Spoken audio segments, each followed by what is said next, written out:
হরে কৃষ্ণ, সুপ্রভাত। আজকের দিনের প্রধান চিন্তা, কখন মানুষের মন শুদ্ধ?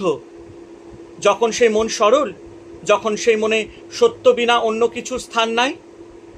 আজকের দিনে প্রধান উপদেশ, তোমার মন যখন সরল এবং হৃদয় একাগ্র, তখনই তুমি শুধু আলো দেখিবে। একাগ্র দৃষ্টি যাহার হয়, তার দেহ আলোময়। ধর্মগ্রন্থের এই বাণী আধ্যাত্মিক জীবনেও যেমন সত্য, বাস্তব জীবনেও তেমন। মানুষ যদি তাহার চিন্তাধারাকে বহু বস্তুর উপর বিক্ষিপ্ত করিয়া রাখে, তবে তাহার মন দুর্বল ও বিভ্রান্ত হয়। মানুষকে শিখিতে হইবে কি করিয়া সে নিজেকে জীবনের মূল উৎসের সঙ্গে যুক্ত করিয়া রাখিবে। যে মন কেবল লাভের আকাঙ্ক্ষায় বিচার করিয়া চলে, সেই মন ওই উপায় খুঁজিয়া পাইবে না। যে মন স্বার্থান্বেষী, সে মনও পাইবে না। কিন্তু মন শুদ্ধ ও আলোকিত, সে মন সত্যই ইহার সন্ধান পাইবে।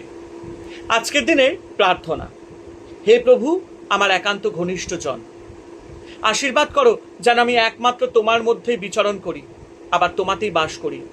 আমার সমগ্র সত্তা যেন তোমার ভিতরেই বিশ্রাম করে। দয়া করো প্রভু, যেন আমি মুহূর্তের জন্য তোমায় না ভুলিয়া থাকি। তুমি আমার চিরন্তন আবাস, একমাত্র আশ্রয়।